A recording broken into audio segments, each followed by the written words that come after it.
You know what the scariest thing about dying from cold is? It is not the pain. It is not the fear. It is the moment when you realize your body is starting to shut down and you cannot do anything about it. I learned this on the fourth day when my youngest daughter stopped crying. Complete silence in the car. Only the howling of wind outside and my labored breathing. I looked at Lily. She was only 7 months old. And she just lay in Emily's arms silent. Not sleeping, just staring into nothing with those huge eyes. David, my wife whispered, and in her voice I heard what I feared most. Not panic, not fear, surrender. But I am getting ahead of myself. Let me go back to the beginning. To the moment when we were just a happy family driving home after Thanksgiving and had no idea that in a few hours we would be trapped in a situation some of us would not escape from. November 25th, 2006. The Saturday after Thanksgiving. Emily and I decided to treat ourselves to a little family getaway. We spent the holiday in Seattle with relatives, and now we were driving to a fancy hotel on the Oregon coast, Gold Beach Lot. I had reserved a room with an ocean view a month ago.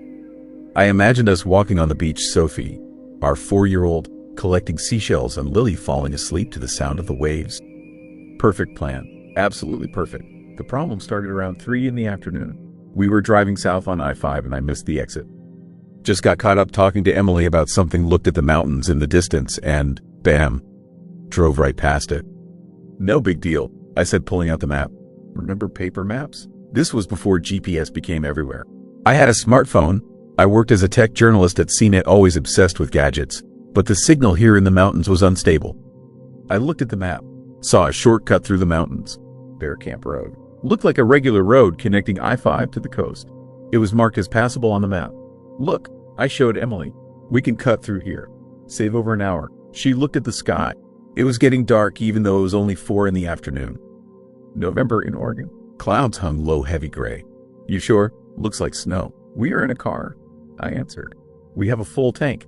What could go wrong? God, if only I could go back to that moment. If only I could grab myself by the shoulders and scream, do not do it.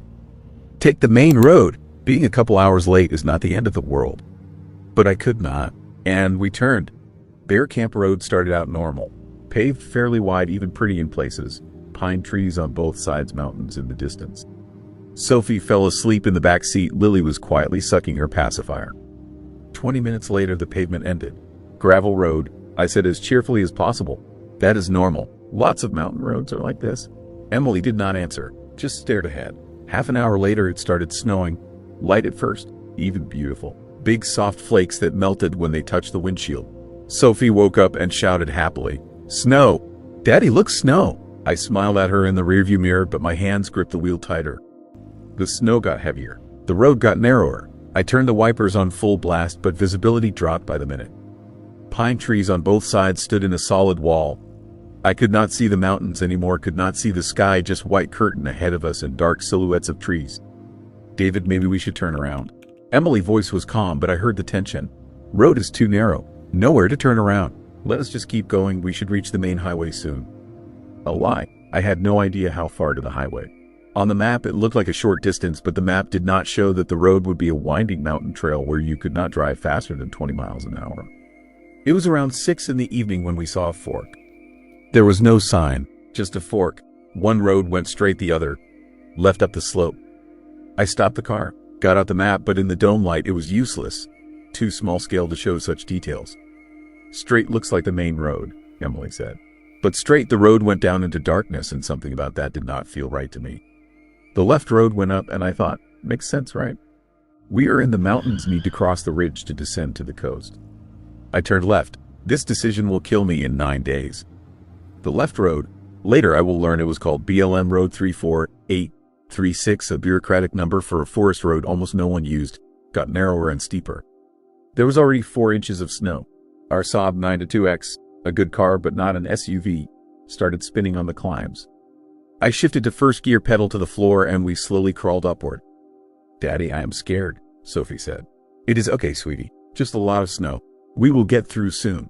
Another lie. At 7:30 in the evening, we reached the top of the climb and started descending. I felt relief. That is it. The hard part is over now. We will go down, and the car suddenly tilted right. I yanked the wheel, but it was too late. We slid off the road, if you could even call it a road, and got stuck in a snowdrift up to the wheel wells. The engine roared, The wheels spun, throwing snow. We were not moving anywhere.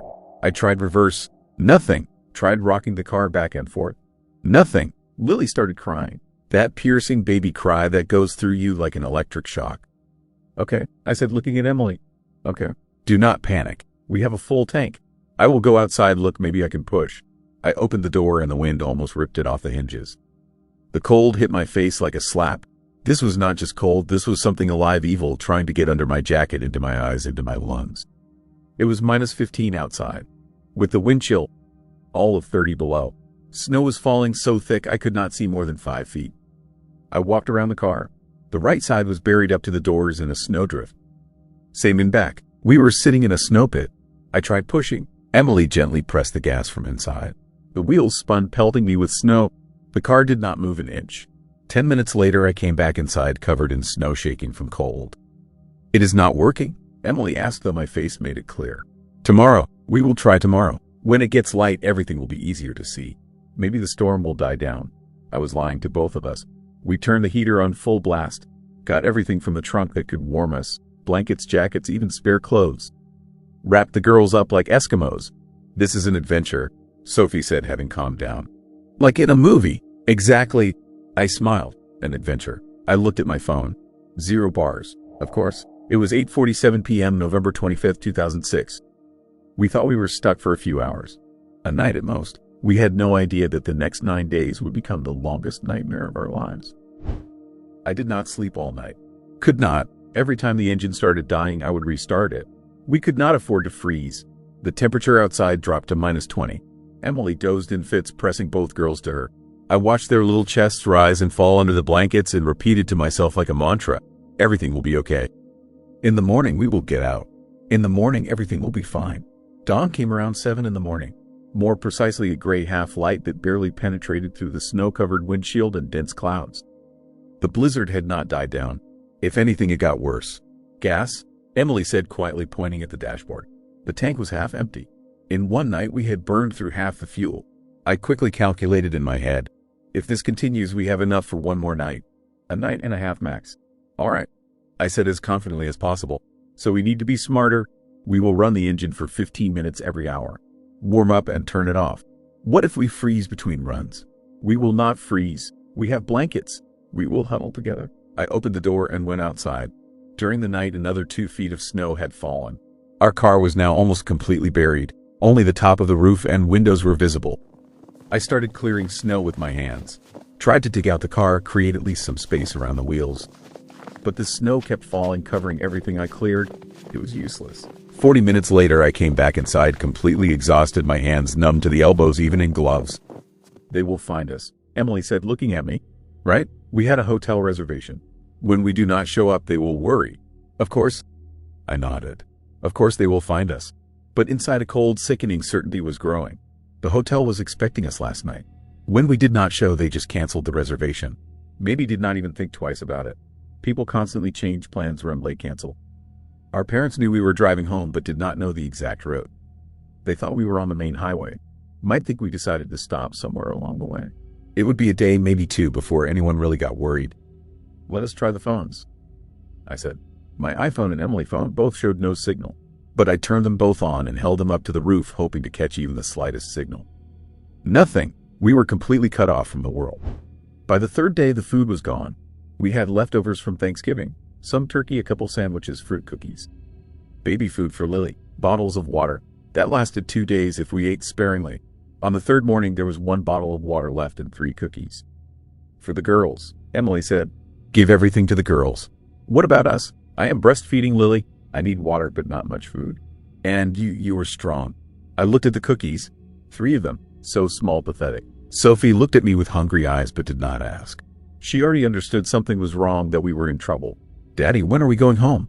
She asked quietly. Soon, sweetheart. Soon. The gas was running out.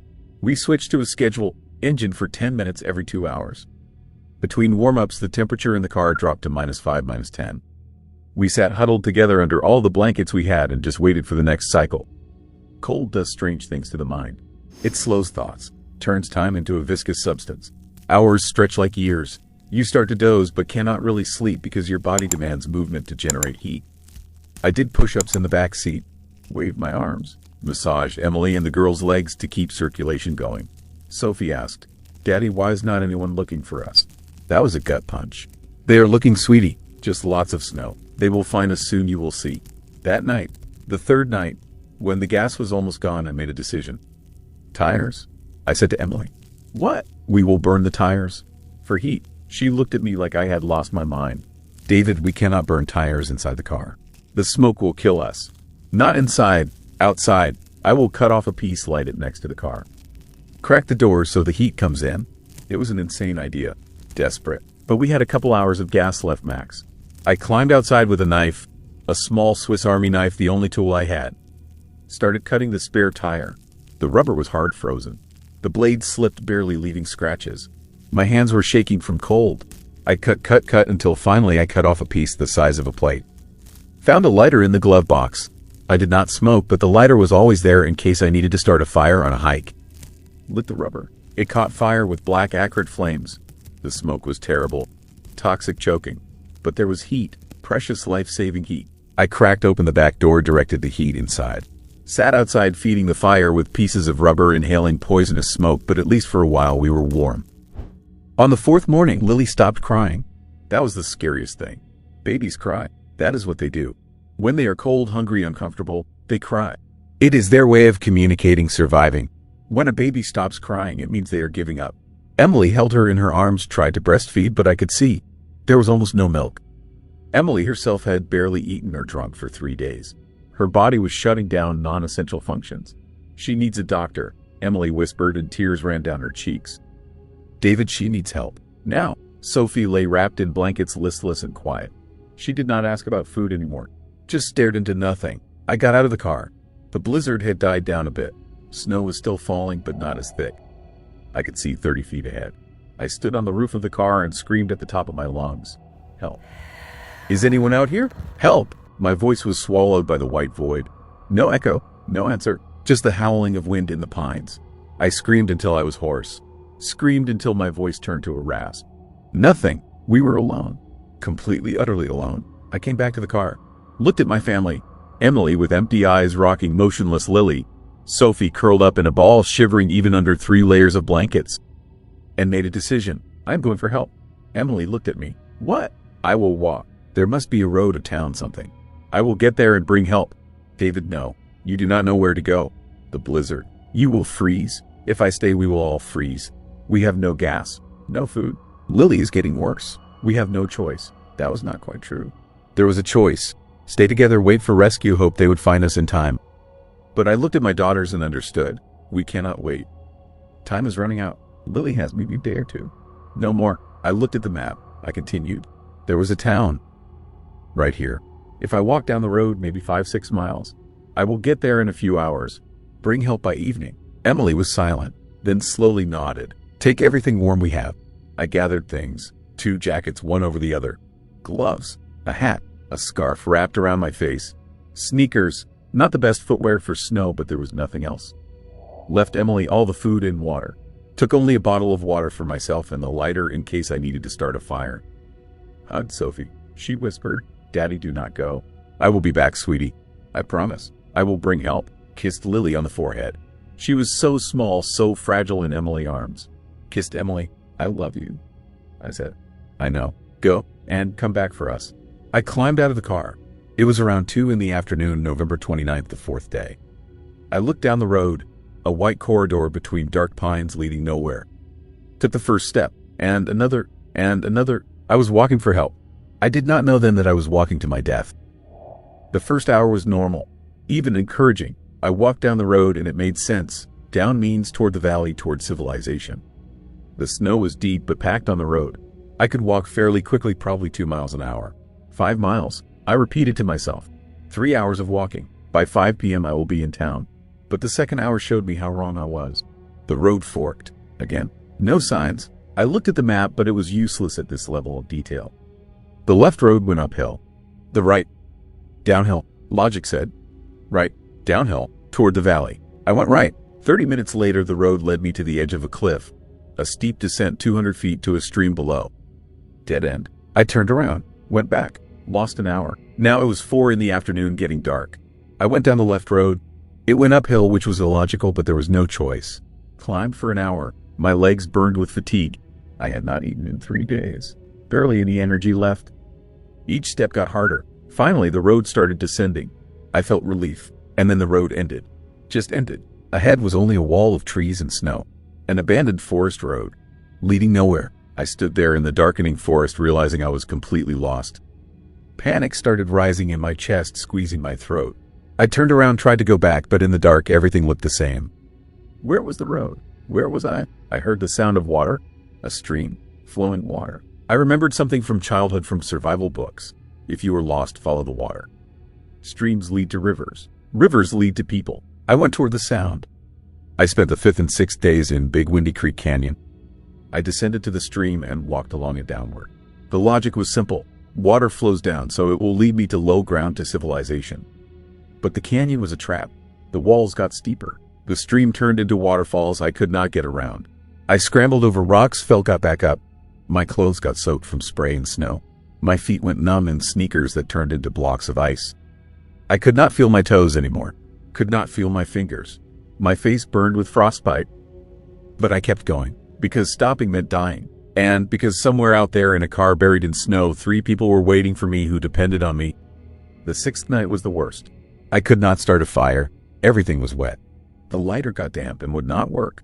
I found a small crevice between rocks, squeezed in there, and just waited for dawn, shaking so hard I thought my teeth would shatter. At some point, the shaking stopped. That is a bad sign. When your body stops shivering from cold, it means it is giving up. That is the 2nd stage of hypothermia. I started feeling sleepy, pleasant warm sleepiness. I just wanted to close my eyes and sleep. No, I whispered. No, no, no. I forced myself to stand, to move, to do jumping jacks, wave my arms, anything to get the blood flowing. I thought about Emily, about Sophie, about little Lily. Not for myself. I repeated. For them. Find help for them. The 7th day, December 2nd. I got out of the canyon. Do not know how. Scrambled up the slope, grabbing tree roots, slipping in snow. Climbed to the edge, and saw nothing. Just more forest, more snow, more white infinity. I realized then that I would not find help. That I had been walking for 5 days, not 5 hours like I had planned. That I had walked not 5 miles, but maybe 15 or 20 in completely the wrong direction. That I was dying here. I fell to my knees in the snow and cried. For the first time in all these days, I cried for real. Sobbed like a child because I had failed. I left my family, promised to come back with help, and instead I got lost, and I am dying in the woods, and they will never know what happened to me. Maybe they are already dead. Maybe Lily died days ago. Maybe I left them to die for this crazy idea of walking to help. I lay down in the snow, closed my eyes. Forgive me, I whispered. Emily, girls, forgive me. And I heard it, a helicopter. Distant, barely audible sound of rotors somewhere above the forest. I forced myself to lift my head, look up through the tree branches. Could not see anything, but the sound was there. Real. They are searching. Someone finally got worried and organized a search. I tried to stand. Could not. My legs would not hold me. Tried to yell. My throat produced only a rasp. The helicopter was moving away. I lay in the snow and listened as the sound got quieter, quieter, quieter, and disappeared. Here's what I learned later from other people's stories, because I did not see this part of the story. December 4th, 9 days after we got stuck, a helicopter from a private search company found our car. It was almost completely buried in snow. Only the antenna on the roof was visible. They landed, ran to the car. Emily was alive. Sophie was alive. Lily was alive. All 3. Hypothermic, dehydrated on the edge, but alive. Emily had been breastfeeding both girls for all 9 days, eating almost nothing herself. Her body was burning its own resources to produce milk. She lost 20 pounds in 9 days. But she did not give up. Not for a second. When the rescuers asked where I was, she said, "You went for help." 4 days ago. Went down the road. They started searching for me. December 6th, they found my body. I was in Big Windy Creek stream about a mile from the canyon, lying face down in the cold water. The coroner determined I died of hypothermia approximately December 4th, the same day they found my family. I had walked about 5 miles from the car, but not on the road, through the forest, through the canyon, completely lost. If I had stayed with my family, I would have survived. We all would have survived. This story does not have a happy ending. Yes, Emily, Sophie, and Lily survived. They are home safe, recovering. But I am dead. I died trying to save them, and that attempt was a mistake. Here's what I want you to take from this story. Here are the lessons I paid for with my life so you would know them. Lesson 1. Never leave the vehicle. This is the main survival rule I broke. The car is shelter, a visible target for rescuers, a source of heat and materials. When you leave for the woods, you become a needle in a haystack. They found our car 2 days after serious searches began. Me, 2 more days, and only because they knew roughly where to look. If I had stayed, I would be alive. Lesson 2. One shortcut can kill you. That decision to turn onto Bear Camp Road instead of taking the main highway. That decision cost me my life. An hour of saved time versus 9 days of agony and death. Always choose the known path. Always choose safety over speed. Lesson 3. Tell people where you are going. No one knew we were going through the mountains on Bear Camp Road. Parents thought we were on the main highway. The hotel just canceled the reservation when we did not show. The search only started 4 days later when parents really got worried and called the police. If we had told someone the exact route, they would have found us on day 2. Lesson 4. An emergency kit can save lives. We did not have sleeping bags, flashlights with spare batteries, a week's supply of food and water, candles for heat, matches in a waterproof container, signal flares, bright fabric for signaling, a radio, basic tools, axe, shovel. All of this would have cost less than $100 and taken up one shelf in the trunk. It would have cost less than my life. Lesson 5. Survival is patience. I panicked, saw my family suffering, and decided I had to act immediately. Decided that sitting and waiting was inaction, cowardice. But sometimes waiting is the bravest thing you can do. Sometimes survival is not a heroic trek for help. It is just sitting, holding on to warmth, holding on to hope, and waiting for help to come to you. I told you this story in first person, but the truth is David cannot tell it himself. He died in that stream December 4th, 2006. I took real events. What is known from rescuer reports, from interviews with his wife, from stories of those who participated in the search, and tried to imagine what he thought, what he felt during those 9 days. Because his story needs to be told. Not as one family tragedy, but as a lesson for all of us. Mountains are beautiful, but they do not forgive mistakes. One wrong turn, one wrong decision, one thought what could go wrong, and everything changes. This story became one of the most famous survival tragedies in America, not because it is unique, but because it is ordinary. An ordinary family, an ordinary trip, ordinary decisions that millions of people make every day. And one of them led to death. So please remember this story when you next set out on a road through mountains to an unfamiliar place in winter conditions. Tell someone where you are going, pack an emergency kit, choose the safe path, not the short one, stay with the vehicle if you get stuck, and remember, survival is not heroism, it is patience. David died a hero trying to save his family. But they did not need a hero. They needed a husband and father who would have stayed with them, kept them warm, and waited for help together. Sometimes the bravest thing to do is simply stay. This story is based on a real tragedy that occurred in November to December 2006 in the Oregon mountains. The main character, wife, and both daughters were rescued alive on December 4, 2006. He was found dead on December 6, 2006. His sacrifice and attempt to save his family will never be forgotten. Remember their story, learn from their mistakes, and always be prepared.